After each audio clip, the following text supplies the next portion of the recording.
ચાસણી લેવાની પરફેક્ટ માપ સાથે દાણેદાર મોહનથાળ બનાવીએ। મિક્સિંગ બાઉલમાં 2 કપ ચણાનો કરકરો લોટ ઉમેરીએ।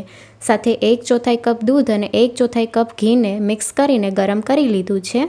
ધાબો દેવા માટે ઉમેરીએ। સારી રીતે મિક્સ કરી લઈએ। બંને હથેળીથી લોટને સારી રીતે ઘસવાનો છે, જેથી લોટના દરેક કણમાં મોણ સારી રીતે મિક્સ થાય। પ્રેસ કરીને ઢાંકણ ઢાંકીને 20 મિનિટ માટે મૂકી દઈએ। 20 મિનિટ પછી લોટને ચાળી લઈએ, જેથી એકદમ દાણેદાર એક સરખો લોટ તૈયાર થઈ જશે।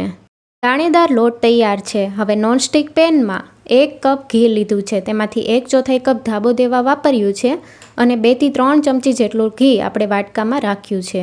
બાકીનું ઘી ઉમેરીએ અને લોટ ઉમેરી દઈએ।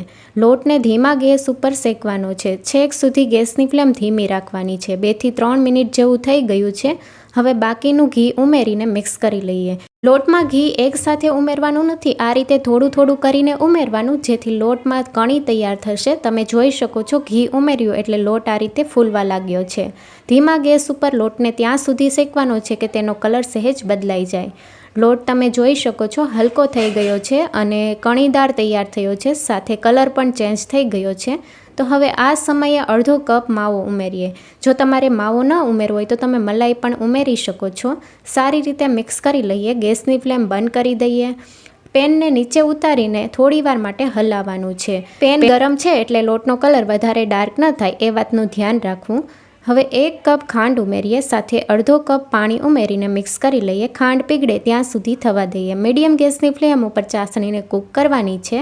તમે જોઈ શકો છો ખાંડ બધી પીગળી ગઈ છે। હજી થોડી વાર માટે થવા દઈએ। ચાસણીને ચેક કરવા માટે ચમચામાં રહેલા 2 બૂંદ છેલ્લા જે વધે એ પ્લેટમાં આપણે પાડવાના છે અને આંગળી અને અંગૂઠાની મદદથી ચેક કરીએ। 1 તારની ચાસણી તૈયાર છે। ગેસની ફ્લેમ બંધ કરી દઈએ, જેથી ચાસણી વધારે કૂક ન થાય। ઓરેન્જ ફૂડ કલર ઉમેરીએ। સાથે ફ્લેવર માટે એલચી પાવડર અને જાયફળ પાવડર ઉમેરીને મિક્સ કરી લઈએ। લોટ પણ ઠંડો થઈ ગયો છે, ઉપરથી ઘી છૂટું પડવા લાગ્યું છે। હવે તૈયાર કરેલી ચાસણી હલકી ગરમ હોય ત્યારે ઉમેરીને મિક્સ કરી લઈએ। સારી રીતે મિક્સ થઈ ગયું છે અને હવે આપણે ટ્રેમાં સેટ કરી લઈએ। ઉપરથી બદામ અને પિસ્તાની કતરંગ ઉમેરીને ચમચાની મદદથી પ્રેસ કરી લઈએ, જેથી મોહનથાળ સાથે સારી રીતે સેટ થઈ જાય। 2 કલાક ઠંડો થવા દઈશું। 2 કલાક પછી પીસ કરી લઈએ। ફૂલ રેસીપી NY કિચન પર આપેલી છે।